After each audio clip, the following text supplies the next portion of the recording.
ले गए प्यारे श्री महाराज जी यहाँ ब्रह्मपुरी से। उस दिन बुधवार का दिन था। आप सबको याद होगा, याद हो न हो, लेकिन उस दिन बुधवार था। प्यारे श्री महाराज जी ने अपने मुखारविंद से फरमाया संत पुरुषार्थानंद जी को कि आज तुम यहाँ मोक्ष द्वार में रहो और हम श्री गुरु महाराज जी के पास जा रहे हैं।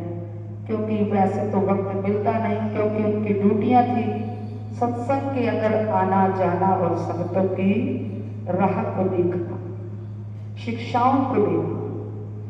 तो उस दिन श्री प्यारे महाराज जी ने अपने मुखारविंद से फरमाया कि आज तो कुटिया में ड्यूटी दो और हम श्री गुरु महाराज जी के पास वहां चले जाते हैं।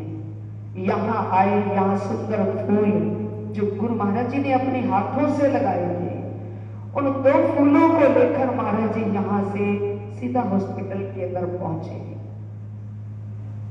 जब पहुंचे उस टाइम सुबह का टाइम था।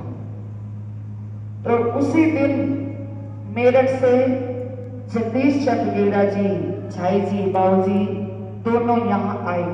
उनके बच्चे भी थे साथ। वो श्री गुरु महाराज जी को पूछने आए, पता करने आए कि हम श्री गुरु महाराज जी का पता करके आए, कैसी अब तबीयत है।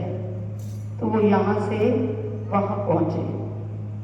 जब मोक्ष द्वार में आए, उन्होंने महाराज जी को वहां नहीं देखा। गुरु महाराज जी का तो पता था कि वहां है। तो वो सीधे कहने लगे हम पानी वहीं पी लेंगे जहां श्री गुरु महाराज जी विराजमान है। वो गाड़ी लेकर आए और वहां पहुंच गए। 12-1 बज गई। जब ये टाइम हुआ 2:15 का, 2:15 बजे वो 2 फूल उठाए श्री गुरु महाराज जी ने। या तो वो लेटे हुए थे, फिर उठे और तकिए के नीचे से वो 2 फूल उठाए जो श्री प्यारे महाराज जी ने जाकर नमन किया। उन फूलों को उठाया और वो एक फूल कहने लगे, महाराज जी को बुलाया, जो बड़े प्यार से महाराज जी का नाम बुलाया करते श्री गुरु महाराज जी, उषा। इतना मुख अच्छा लगता और इतना दिल के अंदर सुकून आ जाता जब गुरु प्रेम से प्यार से आवाज लगाते हैं अपने शिष्य को, अपने भक्त को, अपने बच्चे को। तो जब वो आवाज लगाई, वहीं बैठे हुए थे महाराज जी उठकर खड़े हो गए। कहने लगे ये फूल है, एक तू खा ले। तो महाराज जी ने कहा कि उनकी आज्ञा सिर के ऊपर मानी। उनकी आज्ञा को कभी महाराज जी ने इधर उधर नहीं किया, वो फूल खा लिया।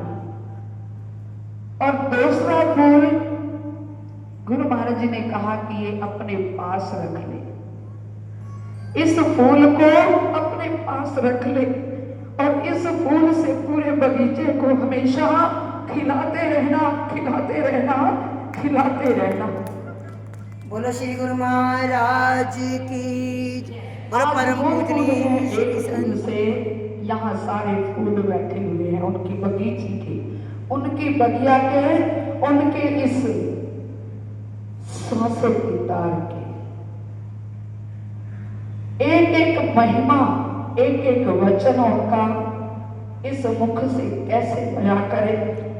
मुख छोटा, जीवा छोटी और महिमा बेअंत है। समुद्र लंबा चौड़ा है, बहुत गहरा है, लेकिन वैज्ञानिक कहते हैं कि उसका पाना फिर भी आसान हो जाएगा, उसका थाप पा लेना आसान बन जाएगा वैज्ञानिक की समझ से।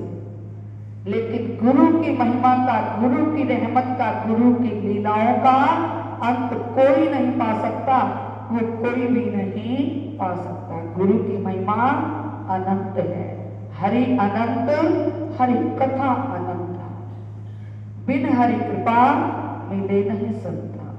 उनकी कृपा हुई, भगवान ने तो जन्म दिया है, मनुष्य बनाए है। लेकिन उस जन्म का, उस मनुष्य का सुधार, उदार, बेड़ा पार किन्होंने किया? संत श्री योग मुरार, योग मुरार, योग मुरार सच्ची सरकार। सांसों की तार